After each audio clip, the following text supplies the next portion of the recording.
Can you tell us a little bit more about how you're collaborating with your paralegal, with your associates, why it's so important for more than just yourself to have the software? Yeah. So typically we staff each case with at least two lawyers. And if it looks like the case is going to trial fairly soon, or within a week or two of the case going to trial for sure, if not a little bit further out than that, we'll all kind of get on the same page in terms of getting our exhibits in a centralized location. That way, um, we can just, if we're going to assign witnesses or things like that, we're all working out of the exact same set of information, and there's not any confusion because we can prepare all we want to before we get to the courtroom.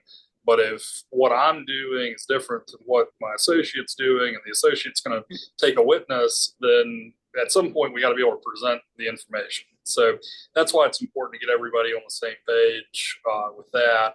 And then with respect to the paralegals just have kind of learned what I want because they know that I'm loading this information into one of the various pieces of software in the Lit suite, and I need it in certain forms. So, like transcripts, they know to make sure that I've got them in a format that plays well with TranscriptPad, things like that.